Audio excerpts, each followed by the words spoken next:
Introducing Centric Courts Apartments. Cash offer at 10.5 million. Rent at 55,000 shillings, or a block of 16 units for 160 million. The first 3 cash buyers will win a car or a furnished apartment. Last week, I murdered a rock, injured a stone, hospitalized a brick. Brilliant Kipchoge from Mohamed Salah. Been chopping trees. I done something new for this fight. Bad. I'm gonna show you how great I am.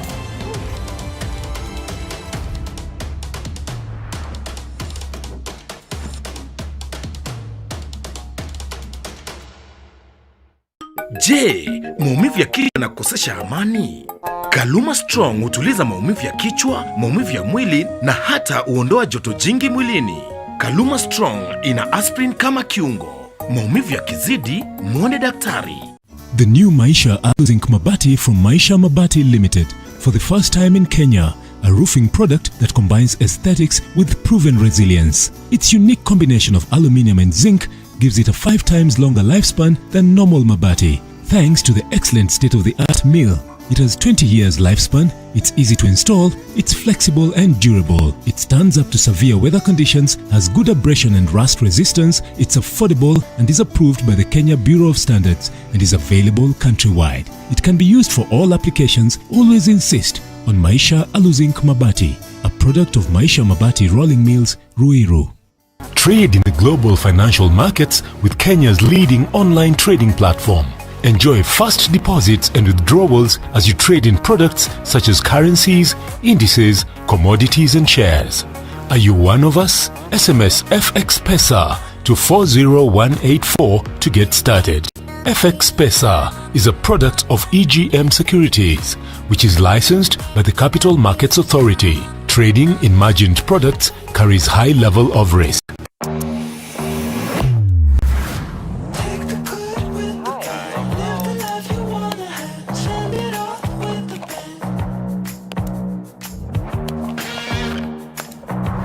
Looking really good.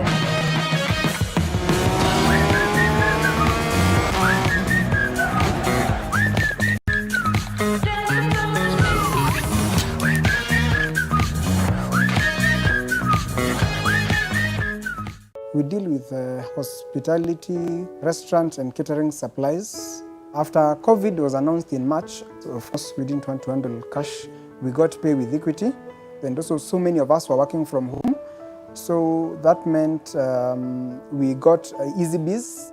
That made a big impact. You can transact, you can transfer money to your account. We used to receive our statements monthly on email. Now we get them anytime we want. So for the pandemic, that has been awesome. After COVID-19 pandemic, we got EasyPay. You can receive money from different platforms. We have a SIM card and a phone. Someone pays and we get a message immediately. Unlike the past where we had to go to the bank, the pandemic has left more distraction than even the virus itself. Our business is still there thanks to things like EasyPay and EasyBiz. If that wasn't possible, things would have really gone south. Post-COVID, we also need to hit the ground running. We're moving paperless, we're moving cashless with equity.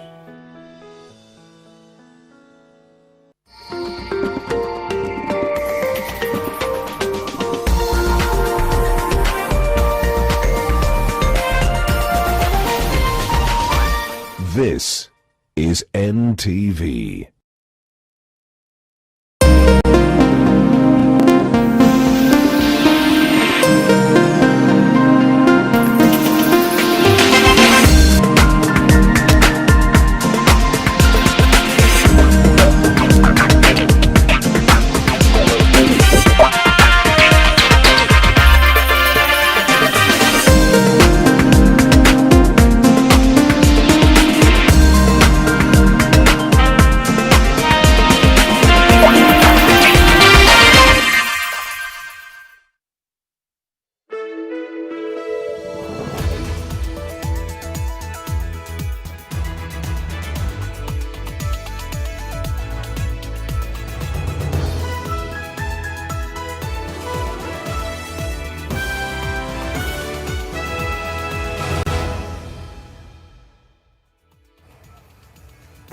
Good evening to you. Welcome to the Kisii County edition. You're watching NTV Weekend Edition, and we're coming to you live from the Gusii Stadium, where tomorrow's Mashujaa Day celebrations will take place. Yes, and you can tell that it's a holiday mood because Olive is still on NTV Weekend Edition. Oh my God, it's Monday! Oh my gosh, it is Monday. I feel like it's been one big party. It's not or over. One long weekend. And it's not over. All right. Welcome to NTV tonight. My name is Dann, Mwangi. Let's take a look at the highlights first. Night, a murder charge, a mental assessment, and more days in a cell for Malindi MP Aisha Jumwa. They must subject themselves to the processes of the High Court, which all accused persons charged with murder undergo. Also tonight, quality. We want to maintain that standard. From the President's desk, a stimulus package for local carpenters. So what became of the 1.9 billion shillings desk project? Nikicalculate after President kwenda, walirudi wakaniambia stop. Na ukweli nikasumama. Nikashindwa kwani kumeendaje. Plus, the Maraga succession intrigues simmering just 3 months to his exit. And also tonight, filth out on display. Hapa mimi nilikuwa napita kuandia customer, mimi ni mtu wa bike. Na hii ni public utility. Kwa hivyo sasa tunaomba turudi sisi kwa choo yetu. It's the latest round of CBD toilet ownership troubles.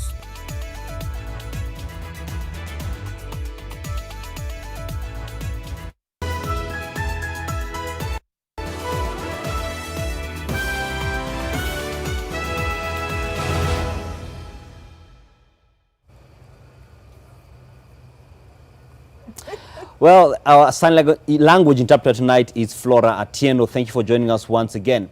Now, Malindi Member of Parliament Aisha Jumwa will be remanded in custody for 3 days pending a mental assessment to ascertain her fitness to stand trial for murder. She and her co-accused, her bodyguard Geoffrey Otieno, are accused of causing the death of Gumbao Jola, who was shot dead in the Uganda by-election campaigns in 2019. NTV's Coast reporter Kevin Mutai with the details. Malindi Member of Parliament Aisha Jumwa and her co-accused, her bodyguard Geoffrey Otieno, appeared in court to face murder charges. ODPP Deputy Director of the Coast Region, Alois Kemo, told the court that there is watertight evidence against the suspects.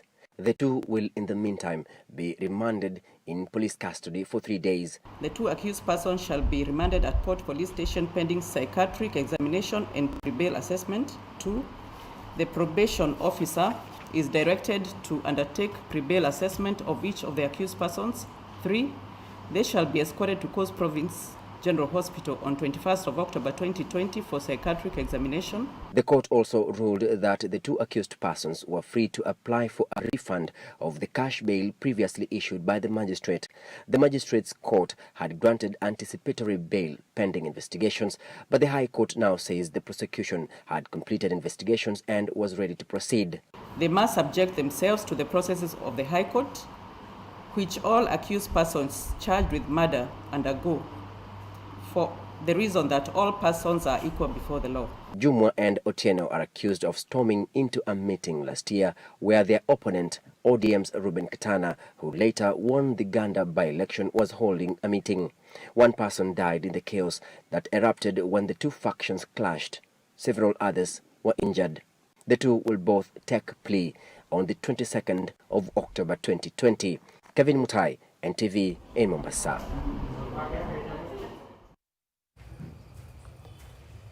Away from court matters, or rather, and now moving on into the judiciary, right? The retirement of Chief Justice David Maraga in about 3 months' time continues to trigger heated debate with high stakes succession intrigues. At the core of the intricate succession war is a draft bill proposed by the National Assembly's Committee on Justice and Legal Affairs, compelling the Judicial Service Commission to begin the recruitment of a new Chief Justice within 6 months before Maraga's term ends.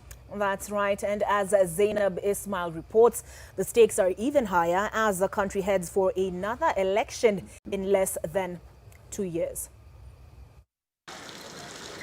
I'm still around for a while. A retiring judge takes terminal leave.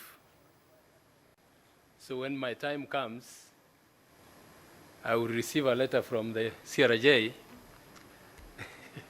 asking me to take terminal leave. I believe that will be somewhere in November.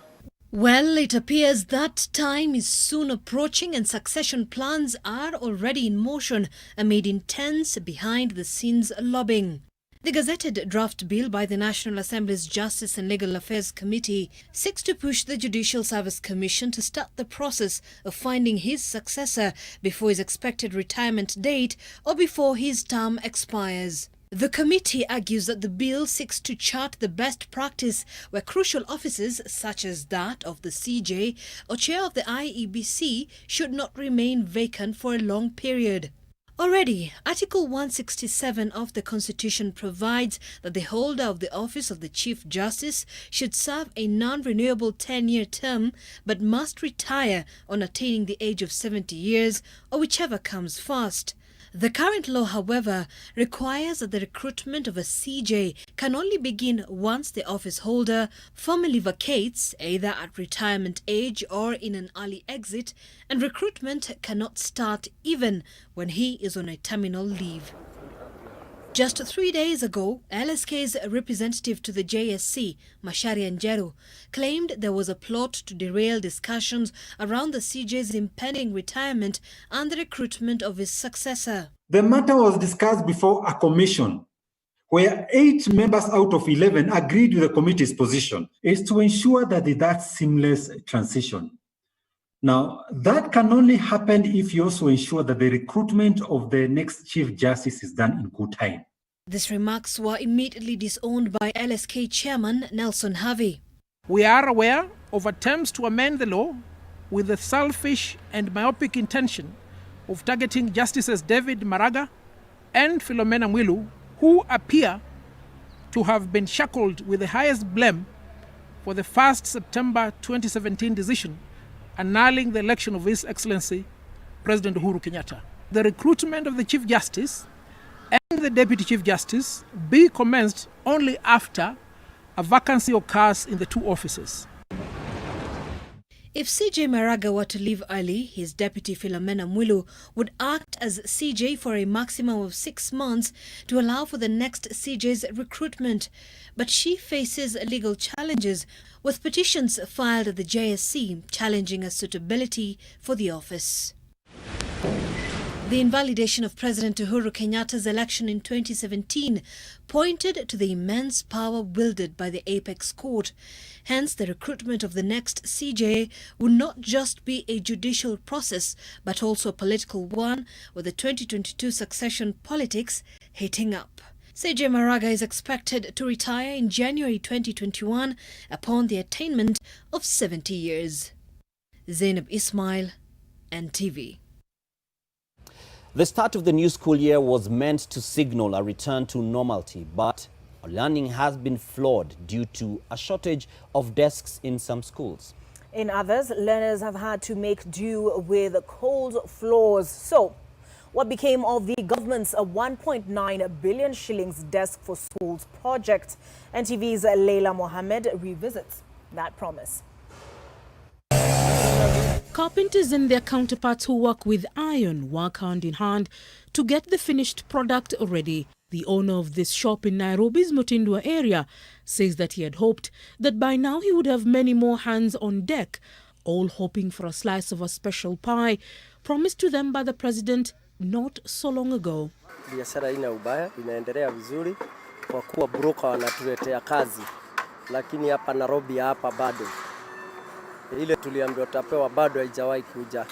Patrick remembers in his conversation with the president when he visited his workshop the promise that he would immediately receive the money he needed to get the project going. Ile teda walinipe nikikalculate after president kwenda, walirudi wakaniambia stop, na ukweli nikasumama.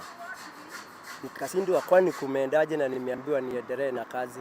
Ndio arudi kuitwa kwa ofisi, ikakuwa nimepewa ya about 2 million. For the many traders here in Mutindwa who deal in carpentry, the president's visit almost 4 weeks ago would be something beautiful, as they had expected to make at least 6,000 pieces of these desks that were aimed at going to various primary and secondary schools across the country. A dream they say has not yet become a reality, but they hope will become light at the end of the tunnel soon. Tangu rais ya kuja huku tumeuza madawati kama 1,000 na tunadeal na watu individuals ndio wanatuletea hizo orders. Na deal nao, mimi ni customer wangu kutoka zamani. So hata mtu akikuja aniambia anataka kuundiwa roka, mimi namtengenezea. Aende atafute biashara, auze, akuje pia nipe kazi nyingine. Juu hata asipokupea pesa lazima ujibidishe. Uende kwa hadi upewe bao. While carpenters wait on the government to fulfill its end of the bargain, some schools can't wait for the much-promised relief amid plans to reopen schools fully. Tulisikia deski zinaundwa. Hizi deski unaona wamekaa kila mmoja mmoja, wanafaa kukaa 3-3. Sasa pakikuja wote wataenda wapi? In the meantime, some schools can improvise and use those of other learners not yet in school, but others have to make do with just the cold hard floors. Leila Mohammed, NTV.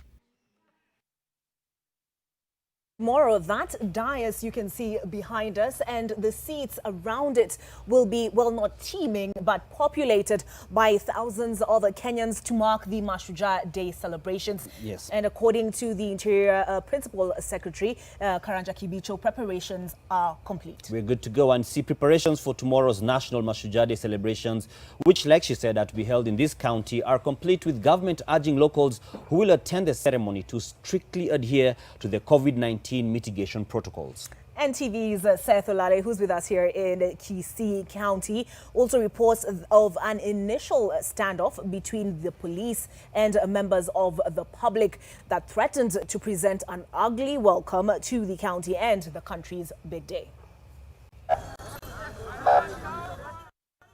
Police lobbed tear gas to disperse a crowd that was participating in a live morning radio program organized by a vernacular radio station in Kisii Town. Wananchi wamepewa tears, watu wanauza bags wamepata hasara mingi, hatujui nani atagharamia hiyo hasara. The standoff led to loss and damage of property. 50,000. Sasa ndio tulipata tukaleta stock ya hizi mabag. Hata tukwe tumeuza hata moja. Sasa zimeisha kabisa. Law enforcers led by Nyanza Regional Commissioner defended the police action, stating that there was no social distancing. Tujaribu kuongea na watu wetu kwa sababu janga la corona lipo. Nasema hivyo kwa sababu mimi mwenyewe nimeambukizwa, nimekaa hospitali takriban siku 29. Governor James Ongwae came in to calm the situation as the county worked to ensure that the big day, which was just hours away, would not be marked by unfortunate events.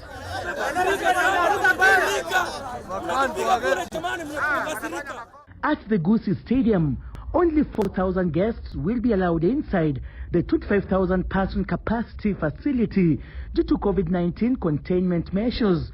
However, thousands of others will be watching from a nearby golf course as well as large screens on some streets. We cannot break the COVID protocols because these are international standards observed by the other countries of the world. Event organizers were in a last-minute rush to complete preparations both outside and inside the stadium. We have redone the stadium to international standard. The main pavilion, you will be there tomorrow, you're going to be shocked. It's really nice, and I think it cost the county government close to 70 million shillings. We have done quite a number of other things here, very many things. The total costing of which I can't tell you, but in a broad sense, we are looking at anything between anything up to 200 million, nothing more than that. Akikuja kesho mwambia watu wa stage hawana pesa ya kufanyia biashara, hawana poma, hawana hata hakuna kitu tuko nayo. Mwambie sasa wa mama hawana hata mango. Sijui tutakufa hata tutalia kesho akikuja. Atupe hata era kidogo. Barabara zitengenezwe vizuri, mahospitali na mashule zetu. yakuwe vizuri, watoto wetu wasome ili na sisi kesho tukue vizuri. The event organizers want tomorrow's program to last at most 3 hours due to the rainy weather that is currently being experienced in Kisii County. Seth Olale, NTV at the Gusii Stadium, Kisii County. Quite a day shall be tomorrow, and that's what we hope for. And Kisii County is very interesting because at around midday to 2 p.m. it rains almost every day. And so that's likely to point to the fact that it may be a shorter ceremony. We've seen at times when it takes up to 3 p.m. and onwards. But definitely we shall be having it live for you tomorrow from this very place, and we shall be having good commentary and just getting the sounds and, you know, the views of people, the Wananchi in this county, on what the Mashujaa Day means for them. Now, the National Intelligence Service and the Directorate of Criminal Investigations will vet and process applications to hold fundraisers if Parliament's proposals sail through.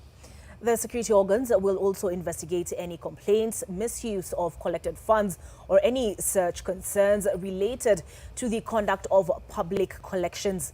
NTV's Kennedy Mureithi takes us through the highlights of the bill and why Parliament feels it's important. The Constitutional Implementation Oversight Committee, chaired by Ndaragwa MP Jeremiah Kioni, says Kenyans had raised a myriad of concerns on the number of harambees or fundraisers they have been asked to take part in and how the money contributed is used. The Public Fundraising Appeals Bill, he says, will address some of these concerns. 200,000 shillings. Top of the list of concerns are that monies raised at a fundraiser are not disclosed to the people who fundraise, with the excuse that it is a security risk and thus prone to corruption. Also, monies raised are used for purposes other than what was intended. There is also the question of fraudulent fundraising appeals for non-existent causes, like funeral expenses, yet there was no dead person. And sometimes, funds are raised to uplift social status, like purchase of high-end cars. If you're talking about fundraising for church, for example, but crucially for construction of schools, hospitals and such, then you have to go through that process properly. You have to get a license, and this license we'd want it to be given by a body that is available very near the people. A body created under the National Police Service Act will now vet the applications to hold fundraisers and also audit some of the monies raised. The body is to be made up of the Principal Secretary responsible for planning and social development or his nominee, 2 persons who are not public officers with knowledge of philanthropy, 1 person nominated by the Council of Governors, 1 person nominated by the Public Benefits Organizations Regulatory Authority, and a director appointed by the Public Service Commission from the ministry responsible for planning and social development.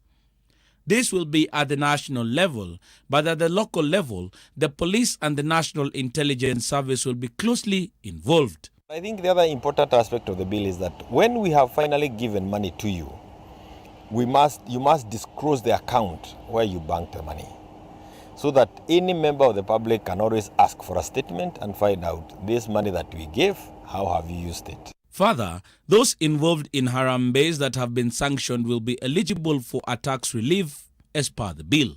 You can then also choose to get a tax rebate by declaring to the tax or the revenue collector that you contributed this X amount of money in the fundraising activities across the country, and those fundraising activities, of course, must be charitable. The bill also seeks to tame an upsurge of church harambees targeting the well-being of the pastor or their family members, as it will outlaw such. This is following concerns that congregants have for a long time borne the brunt of improving the lives of some church leaders. You not go to tell the tax collector that we helped you or I took part in a fundraising activity that was meant to improve your lifestyle. That you need to work hard on yourself. Don't subject us to improving your lifestyles. Kila mtu anafanya bidii yake. The bill comes up for final debate before passage at the National Assembly anytime from now. But one thing is already clear, that a majority of members of parliament are already supporting that particular bill, as they do believe that they have fallen victims of many fraudulent cases with regards to harambees. Kennedy Mureithi, NTV in Nairobi County. I'd like to get your thoughts on that one. You know, do you think the security agencies should be involved in vetting money collection? Well, in Kenya right now, any kind of move is perceived politically. And so we really wait to see how that plays out, and I would not like to comment on that. All right, but we'd like to get your thoughts as we take this break. But let's take a breath first and appreciate these beautiful pictures of the River Nzoia as it empties into the Lake Victoria, and that is against the setting sun.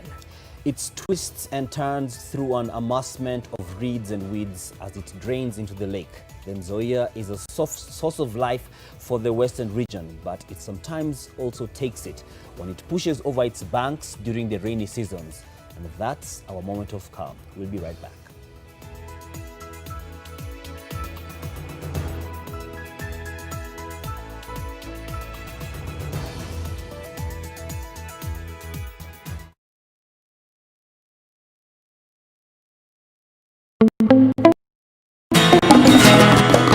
Fresh Fry Premium Cooking Oil now has a new look and an advanced spout and seal. Triple refined, zero cholesterol and natural vitamin E. Fresh Fry, always heart friendly. Now it's even more cooking friendly. Fresh Fry, the premium cooking oil for healthy living.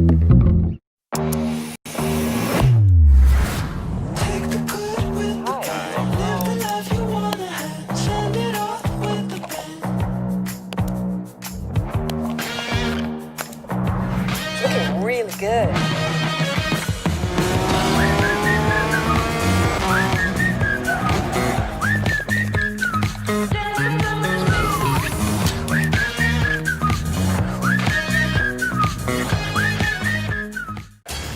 Last week, I murdered a rock, injured a stone, hospitalized a brick.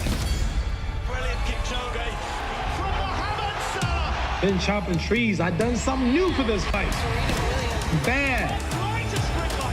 I'm gonna show you how great I am.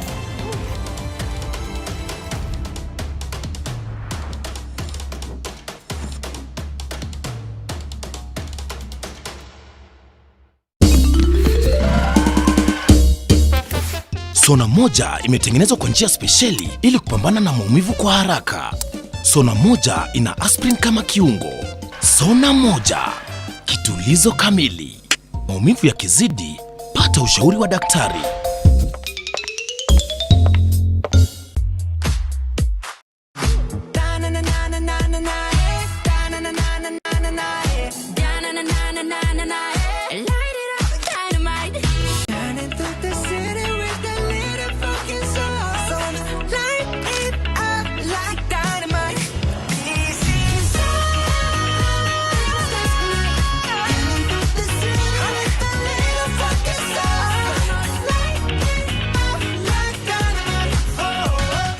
Optiven, we have been in business for the last 20 years. We have empowered over 7,000 people get houses, somewhere to call home.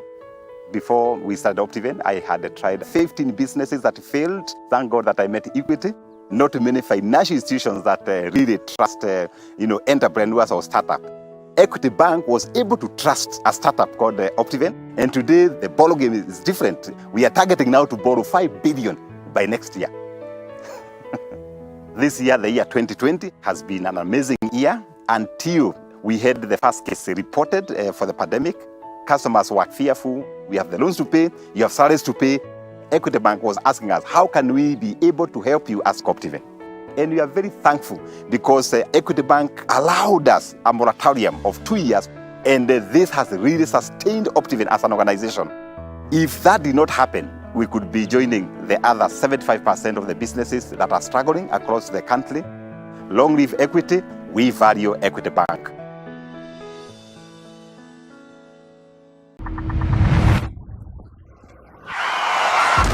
May I help you? The gunman entered a downtown... What do we got? We got our shooter. He got popped for a bank job 10 years ago. After the bank job, they got ambushed by another crew. Somebody set him up and killed his brother. This guy refused to die. And now he's going after every one of them. God can't save you from me. Are you looking to settle your family in an affordable, clean and serene environment? Get your value-added plot at only 1.295 million shillings. We also have flexible payment options of up to 12 months. Call us today on 0790 300 300.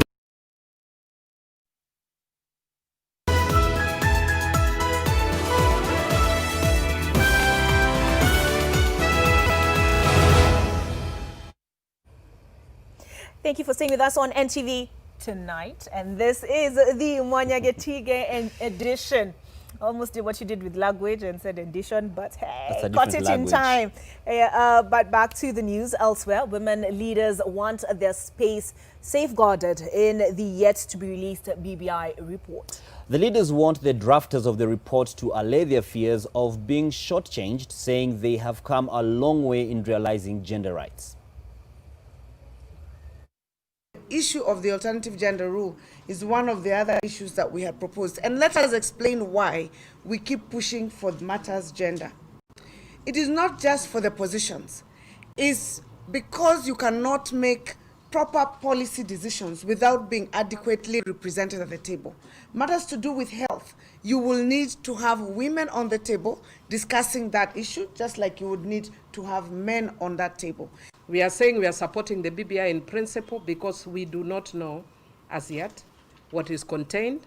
But in principle, from what we have heard, it's about building bridges.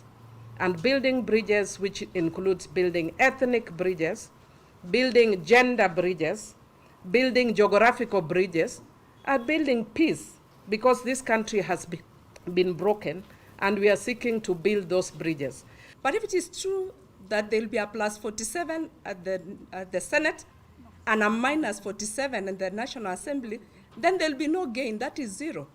Plus 47 minus 47 is zero. We don't want anyone to tamper with what we had negotiated for women, what we had gained up to today for women, and what we aspire to have as this generation of women for the next generation. And from the courts, a police officer who is in custody for chopping off a lawyer's hand during a scuffle in Watertown in the county of Makueni 2 weeks ago will now face a murder charge. Constable Nancy Njeri of the Makueni police station attacked the lawyer using a panga when she visited his rented house. The lawyer, Onesmus Masaku, succumbed to his injuries at the Kenyatta National Hospital.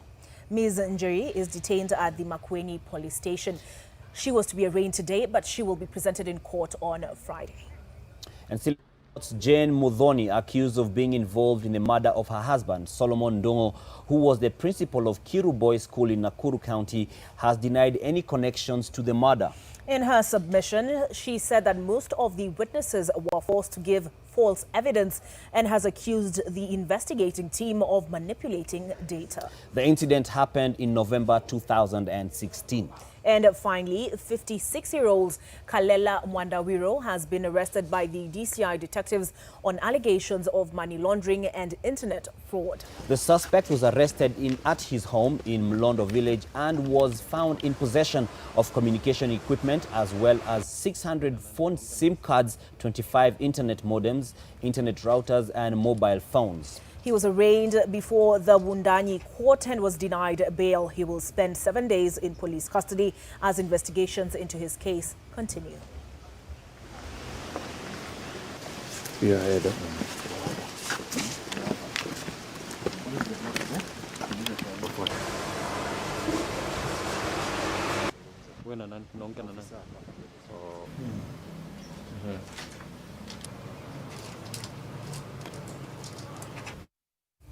To the latest COVID-19 numbers now, 195 more people have tested positive for the COVID-19 virus, bringing the total number of infections up to 45,076. This is out of a sample size of 1,852 tested in the last 24 hours, and of the new patients, the youngest is just 5 months old and the oldest is 75 years old. 137 of them are Kenyans and 58 are foreigners. 7 more have succumbed to the disease, which raises the death toll to 839. Meanwhile, 227 people have recovered, and this brings the total number of recoveries to 32,084. We have 32,084 reasons to be grateful.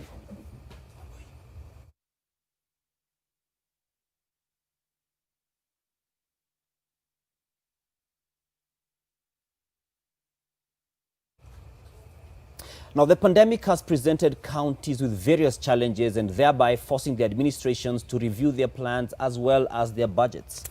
Kisii County Governor James Ongwaya says almost half of his budget goes to healthcare. Okusa visited the largest hospital in this region to get a glimpse of what the state of healthcare is in Kisii County. It was about to rain when we got to the Kisii Teaching and Referral Hospital, KTRH. And even though it was approaching 12:30 p.m., the facility was still teeming with patients. Hospital records show that on Mondays and Thursdays, more than 3,000 patients visit this facility for treatment. Kwa majina yangu naitwa Andrew Laton kutoka huko sehemu ya Transmara. Nilikuja kutoka Grigoris, nipata wale maskari wakanisaidia. KTRH is the largest public health facility in South Nyanza region and serves over 6 million people in Kisii, Nyamira, Migori, Homa Bay, Kericho, Bomet, and Narok counties. This humongous catchment area has forced the county government of Kisii to expand both the human workforce and the infrastructure. I'm spending 45% of my budget on health services. It has crowded out roads, it has crowded out water, it has crowded out urban development, it has crowded out support to youth and women, it has crowded out a number of infrastructural activities. From 2013, you found that there were just very few staff, below 300 or so.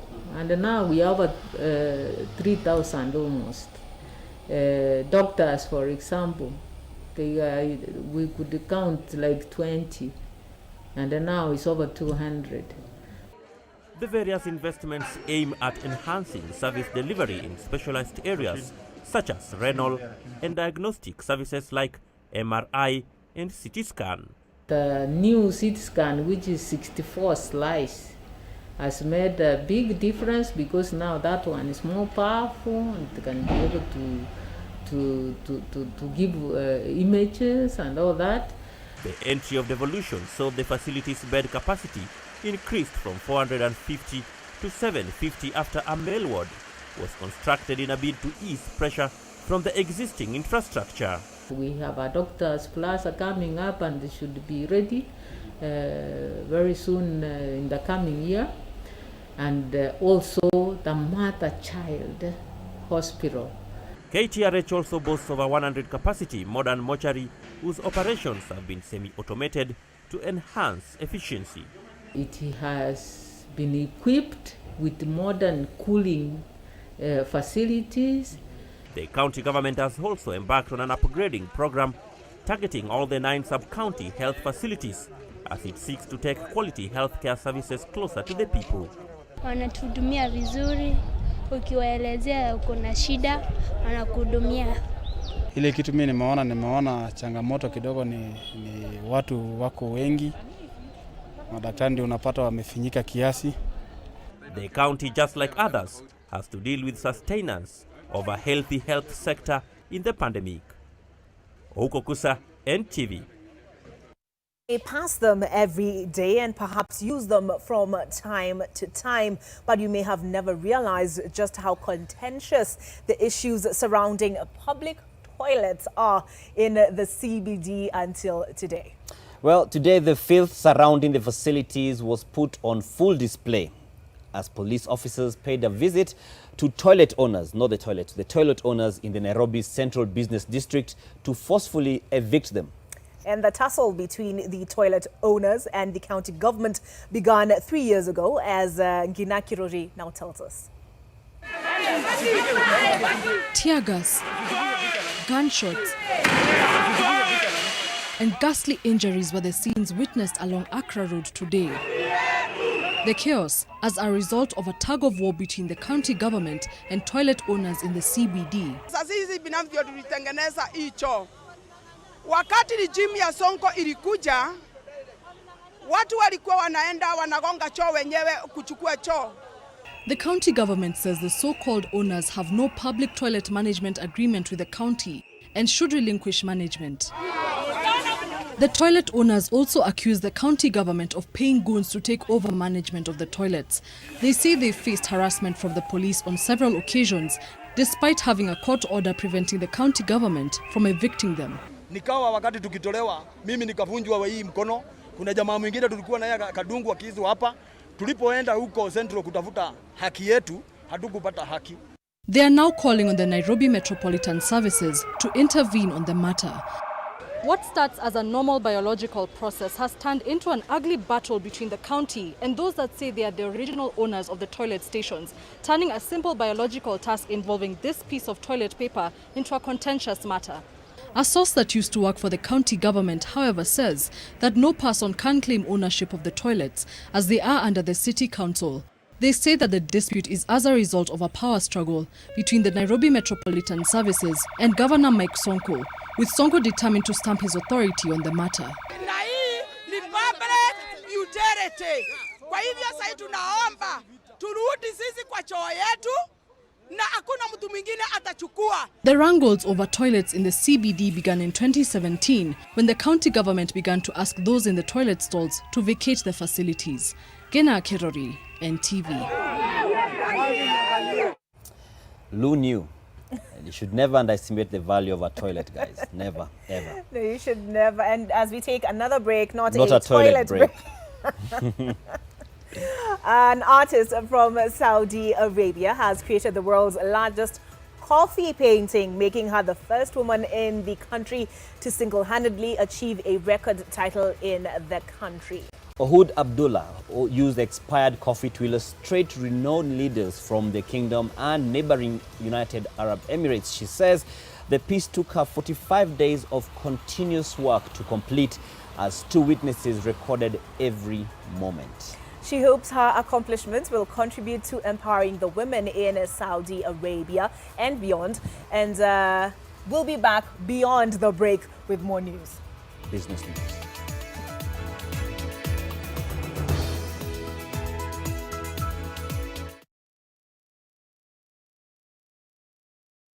Hello, Susan. Yes, you. Holding that pack. I know you've been avoiding me because in the past I've made you uncomfortable.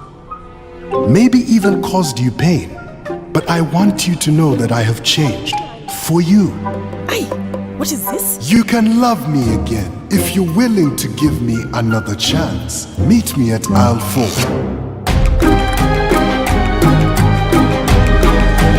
Hey, Susan. It's lactose free!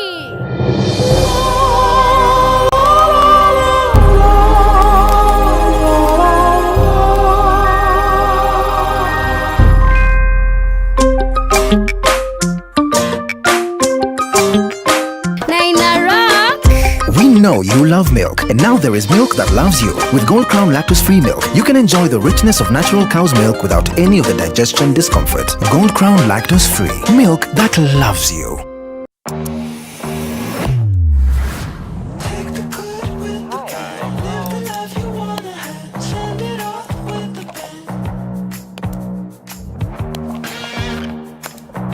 It's looking really good.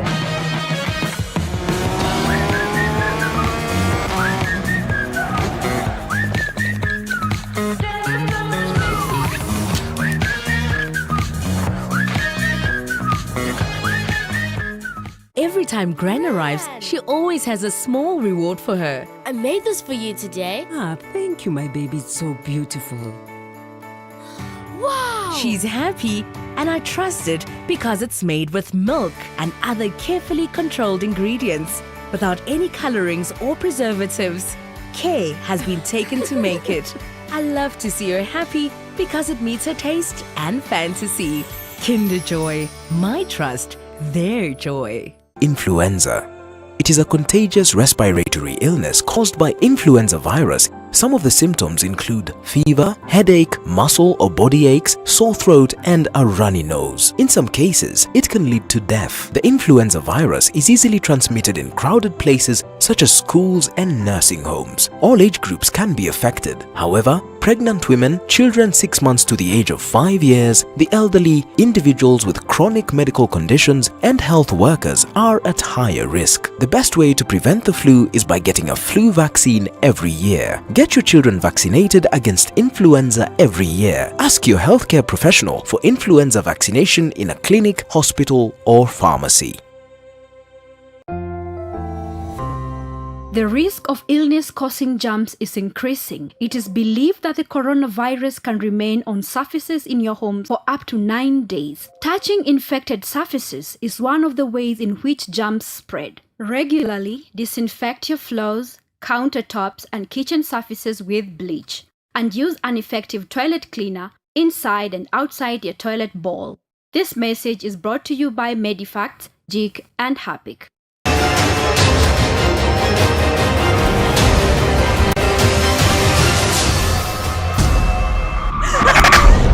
When I was in prison, I thought a lot about you. This is not acceptable!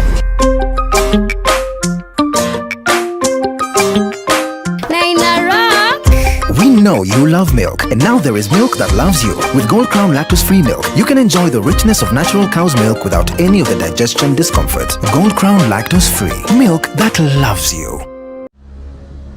Like every mother, I'm worried about dangerous insects, especially mosquitoes, which spread diseases like malaria to my loved ones. This year, I'm not afraid. I'm using Mortein Doom.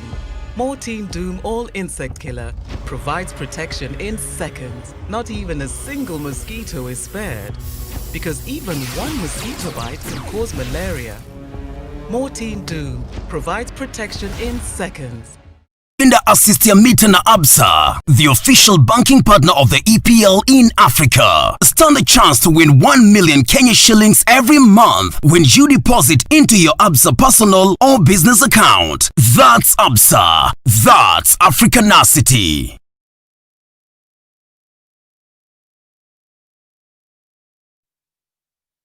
Business news in association with FX Pesa. Let's get down to the business news. Now, the National Treasury has revised the planned expenditure for the current financial year to 2.91 trillion shillings, which is an increase of 128 billion shillings from the amount in the June 13th, 2020 budget. This change was made public through the final budget review and outlook paper of 2020, which also shows a 78 billion shillings upward revision in the projected revenue to 1.86 trillion shillings. These changes mean that Treasury will now be heading to the domestic market to mobilize 600 billion shillings in domestic borrowing, an increase of 8.2% from the amount earlier projected, as it looks to meet the rise in expenditure. The increase in projected revenue and expenditure come at a time when the executive has signaled a likely reversal in the COVID-19 tax relief measures.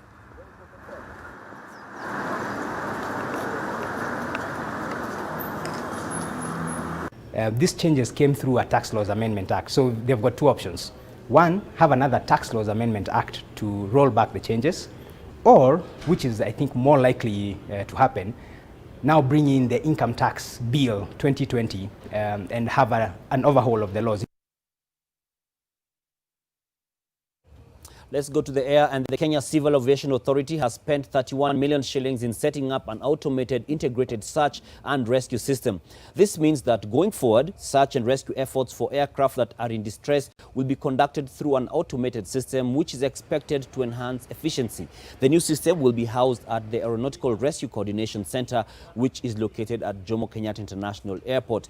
The authority says that the new system was piloted in December 2019 and has proved fit for purpose.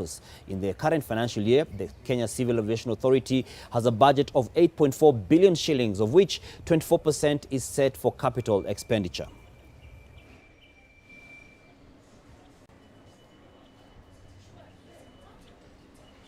We did a national search and rescue exercise in December of last year, And the aim of that exercise was to determine our level of preparedness in case of an emergency. It's something that we had been doing previously on a desktop basis to say, yes, if an accident happened, this is what we would do. But in this case, we used a very animated, real-like kind of a situation. 3 months after it made public plans to delist from the Nairobi Securities Exchange, TransCentury has reported having reprofiled 9 out of every 10 shillings in its debt. In a statement to shareholders dated October 16, 2020, the company's board further indicates that the Capital Markets Authority has granted it up to the end of 2020 to release the delayed audited financials for the full year ended December 2019 and the half year ended June 2020. TransCentury's last audited financials were for the half year ended June 2019, in which it reported 298 million shillings in net profit. TransCentury has 375 million shares issued at the Nairobi Securities Exchange with a market capitalization of 574 million shillings.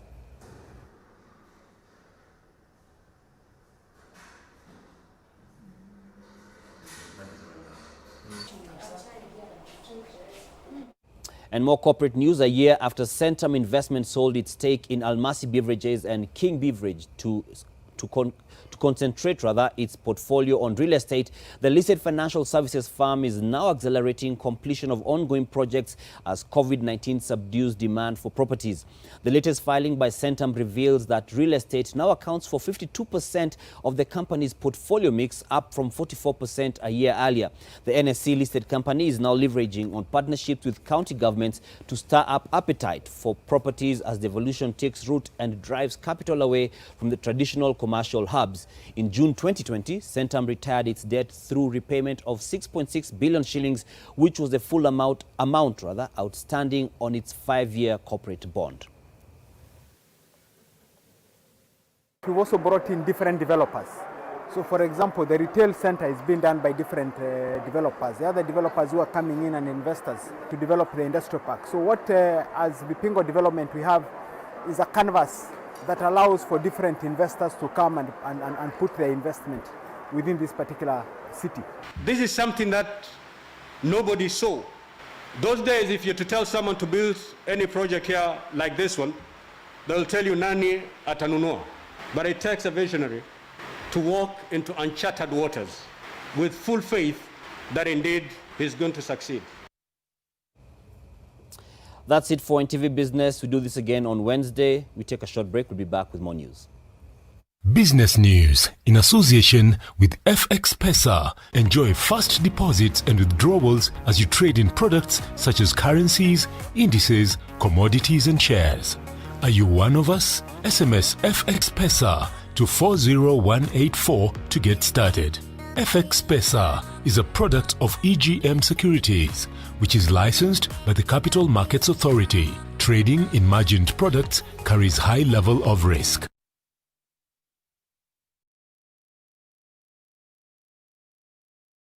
Credit to you if you stay at home.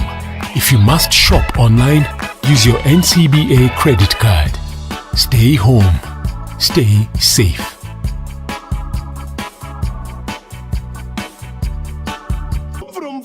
With you. I even gifted you a magnificent house. Rosa, it's the thought that counts. Please help me. When it comes to fever, you need to be both. Panadol Baby and Infant starts to work on fever in 15 minutes and is gentle on the tummy. Panadol Baby and Infant, tough on fever, gentle on your child.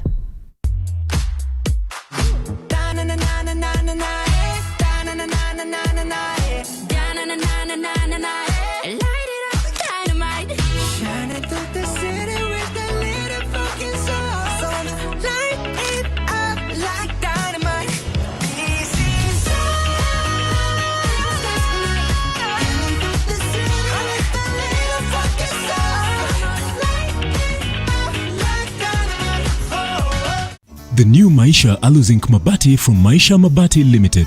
For the first time in Kenya, a roofing product that combines aesthetics with proven resilience. Its unique combination of aluminium and zinc gives it a 5 times longer lifespan than normal mabati, thanks to the excellent state-of-the-art mill.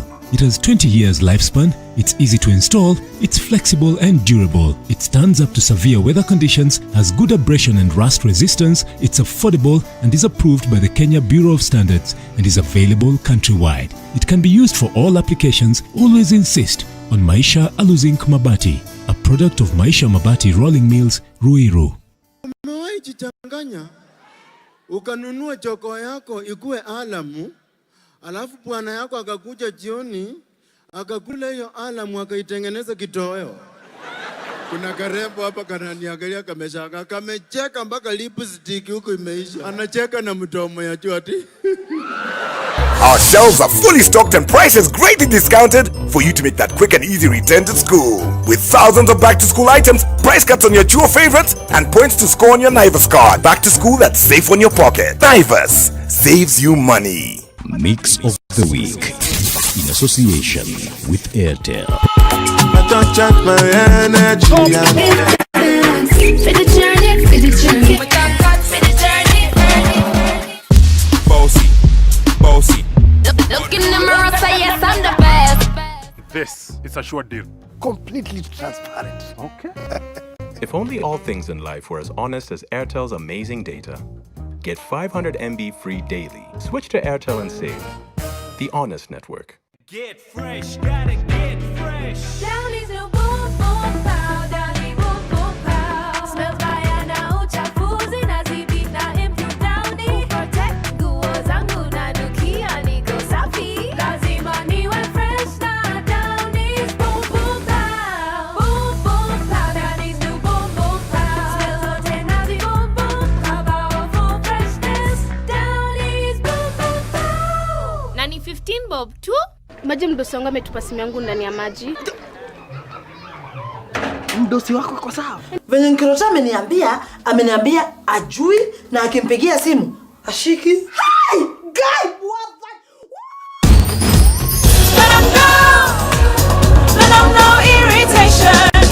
For the women who deserve more, Moped is now in Kenya and more than 40 countries. With its nylon-free surface, new Moped has unique softness and up to 100% protection. Your skin will love it.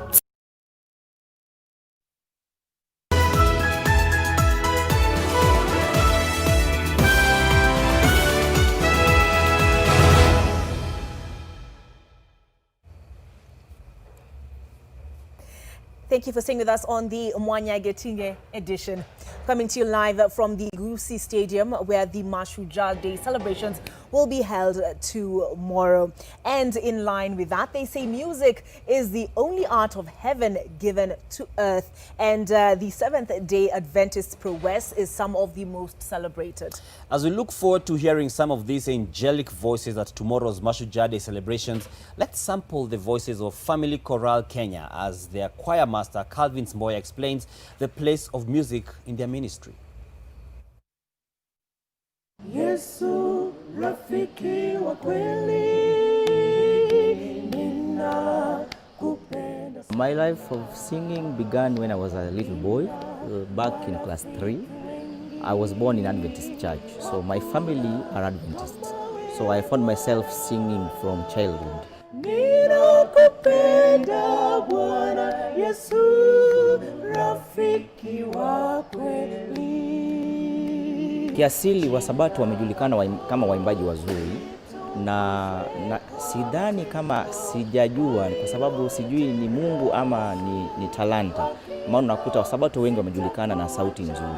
Lakini kando na hilo pia tunafanya zoezi la kutosha. Ili uimbe vizuri lazima ufanye zoezi. Ni kitu ambacho kimekuwa branded na kanisa. Kwa hiyo unapozaliwa ukisikia tu music kimba mahali unajua hawa ni Wasabato. Same to even Catholics, utapata kwamba kuna uimbaji fulani ukisikia unajua hawa ni Wakatoliki. Kwa hiyo mimi nadhani kwamba ni kitu ambacho kimejengwa katika msingi ya kikanisa ambacho kimekuwa kwa muda mrefu na tumekubali kukilea mpaka sasa. Nitakutangaza kote. Ukiwa na wito ndani yako kwamba unahisi kuwa mwimbaji, unajituma katika kufanya kazi ya Mungu, lakini sio kwamba watu wote kanisani ni waimbaji, hapana. wasije wakapotea Bwana, salabani tupate uzima.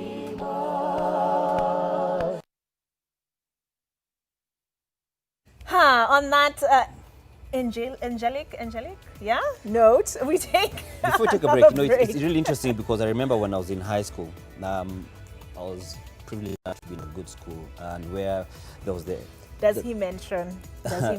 Where, you know, we had the Catholic chapel, we had the Protestants, or the SDAs, all the religions were fairly represented.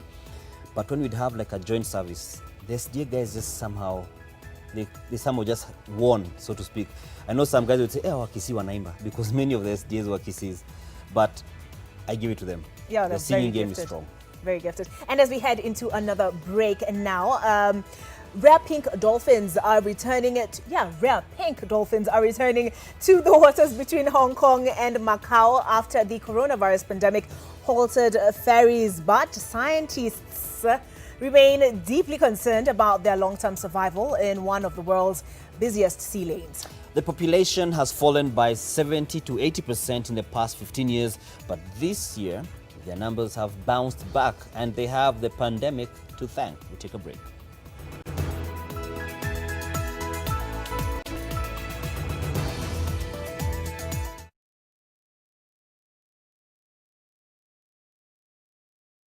For a better tomorrow, don't forget to do the 1, 2, 3 with Colgate every night.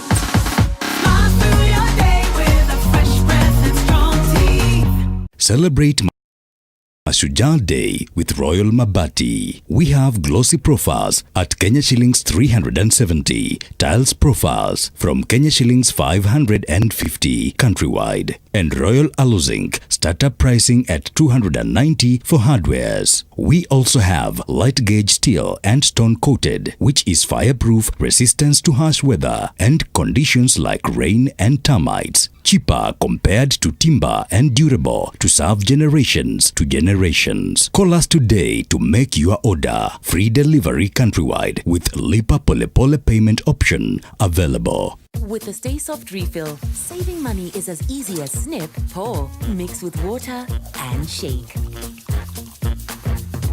Stay Soft refill. It's 2 liters of Stay Soft for up to 30% less. Answers here.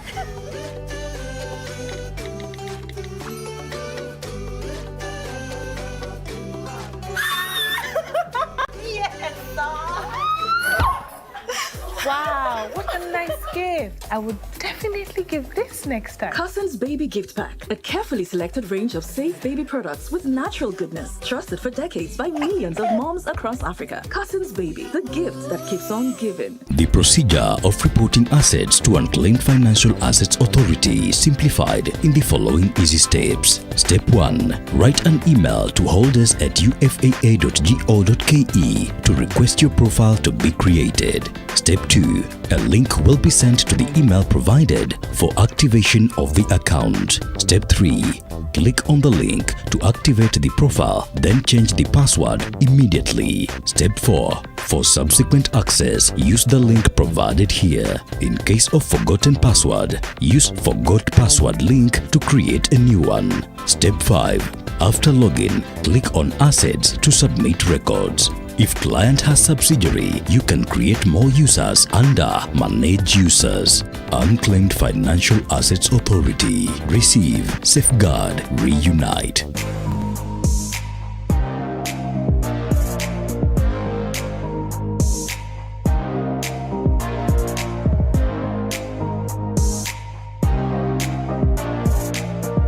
Introducing Centric Courts Apartments. Cash offer at 10.5 million. Rent at 55,000 shillings, or a block of 16 units for 160 million. The first 3 cash buyers will win a car or a furnished apartment. Maisha Mabati Tips. Made out of aluminium and zinc to last longer than any other mabati. Affordable and value for money. Most preferred and favorite mabati. Used in both housing and projects. KEB certified. The new Maisha Aluzinc Mabati from Maisha Mabati Limited. For the first time in Kenya, a roofing product that combines aesthetics with proven resilience. Its unique combination of aluminium and zinc gives it a 5 times longer lifespan than normal mabati. Maji mdosi wangu ametupa simu yangu ndani ya maji. Mdosi wako kwa sawa. Venye Nkirota ameniambia ajui na akimpigia simu ashiki. Hi guy, what that?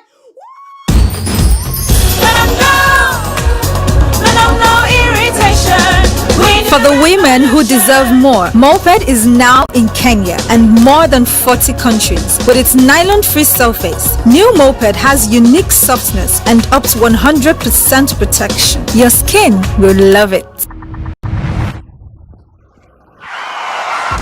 May I help you? The gunman entered a downtown... What do we got?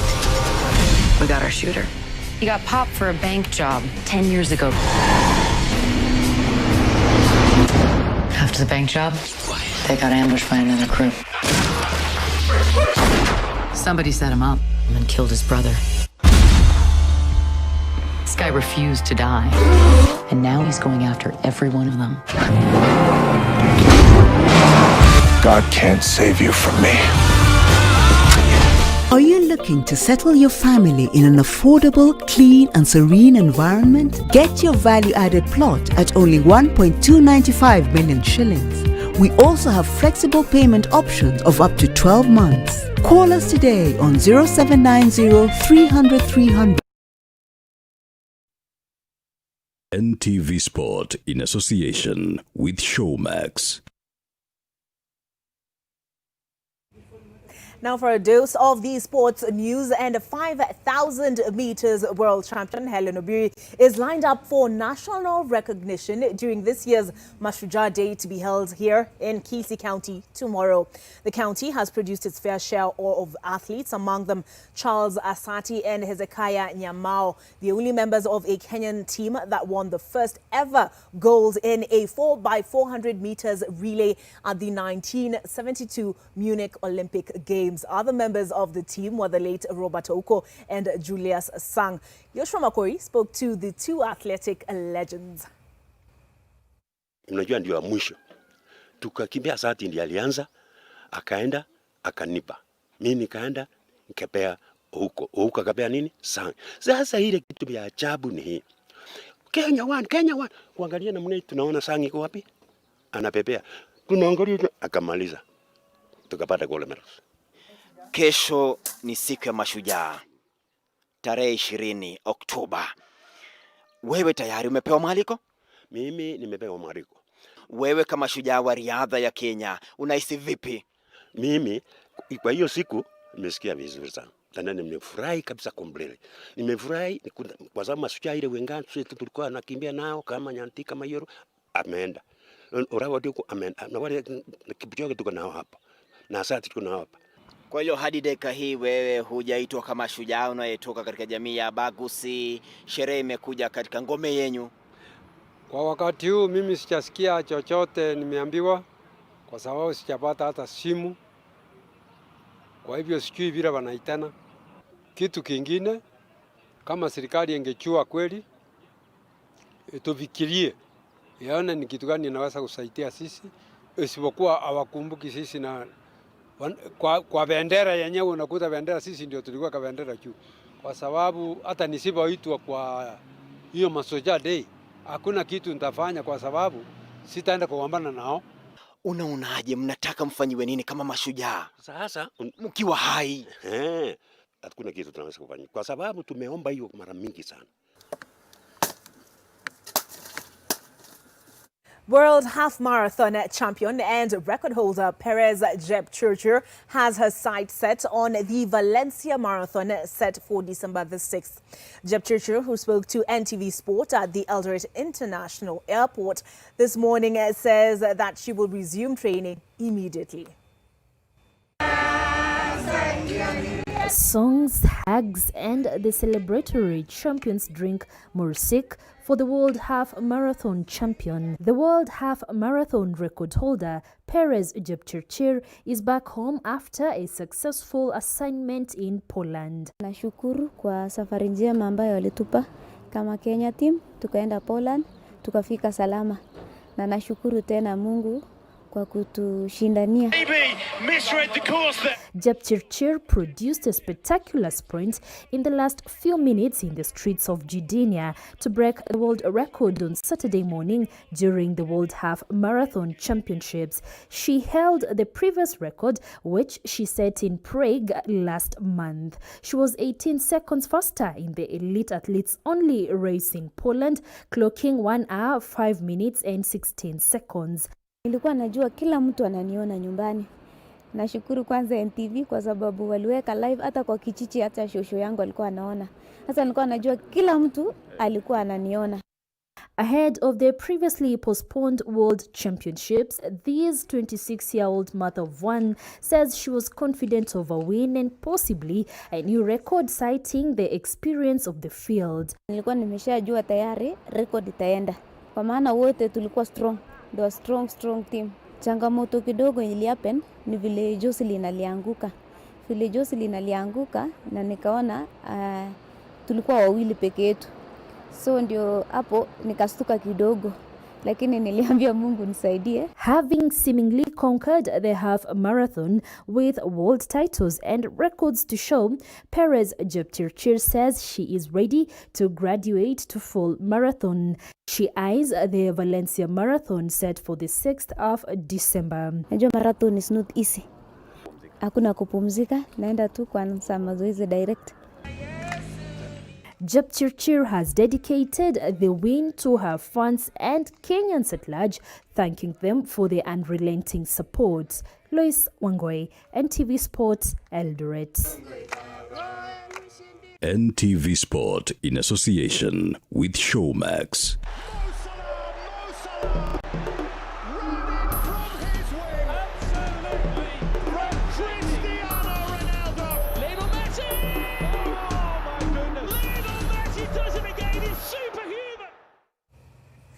It's time now for us to get out of the cold that concludes NTV tonight. But what's lined up tomorrow with Mashujaa Day taking place right here at the Gusii Stadium? Yes, it's going to be beginning at 9 a.m. and we shall be live. So be sure to follow the proceedings right from then and be part of it. And maybe you could share with us on our social media handles what you would consider, rather who you consider your Shujaa and why you do that. Because Shujaa is not just about...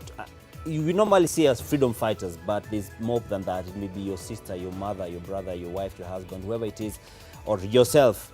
Be that hero. And I'll be a hero right now if I close the bulletin because the cold is going to 0. Dann Mwangi is my name. Thank you, Flora Tieno, for the sign language interpretation. And my name is Shujaa Olive Burrows. I nominate myself. Good night.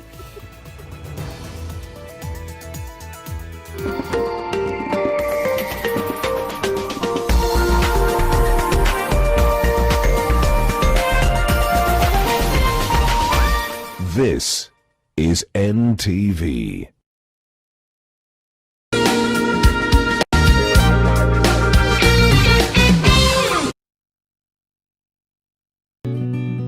I help women find independence by training them in fish farming. It's tough on my back, joints, and can cause headaches. Panadol Extra relieves multiple types of pain. If symptoms persist, seek medical advice. Wanaume ni bidii na kusema leo mkutani. Kuangusha mistari na kudamini ufahari. Form ni gane. Trust, study, rip them a classic.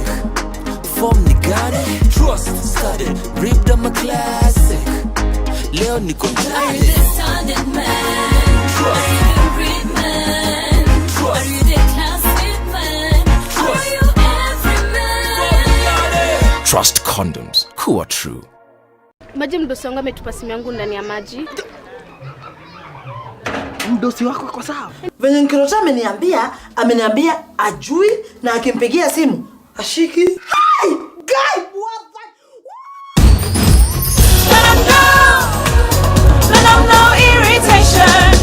For the women who deserve more, Moped is now in Kenya and more than 40 countries. With its nylon-free surface, new Moped has unique softness and up to 100% protection. Your skin will love it.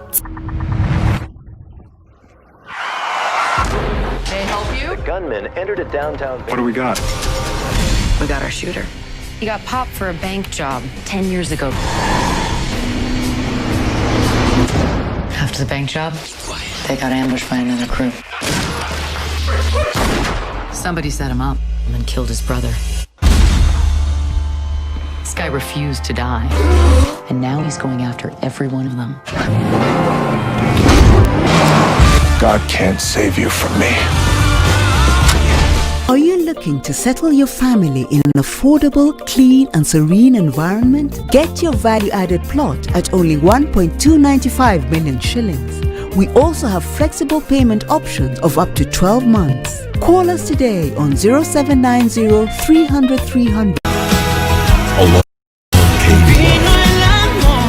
Do you really think that I enjoy seeing, despite all the years that have passed, that you're still madly in love with my husband? You took him away from me, like you always do. You're living the life that's supposed to be mine! You're absolutely crazy! You need to understand that nobody wants you here! I don't know why you hate us so much, Madam. You certainly do. Make my life hell, but if you mess with my daughter, I'll make you regret the day you were born. Why would you break my heart this way? And haven't you broken my heart?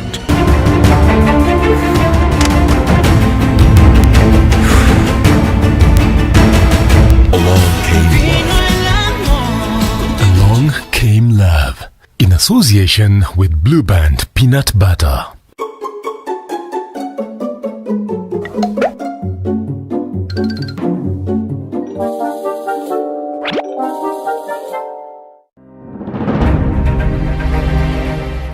A decade of pump price regulation.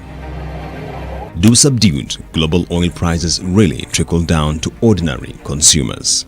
The moment prices decline in the global market, it takes a period of 30 to 45 days for it to be reflected. Has the market failure of the early 2000s been addressed? If you look at the petroleum levy, which has been revised upwards from 40 cents to 5 shillings and 40 cents, we are now pursuing a stabilization fund. Don't you think this suggests an indictment to the role of EPRA? And benchmarking Kenya's prices against regional peers. You find Tanzania uses the prices for month -2 and Kenya uses X -1.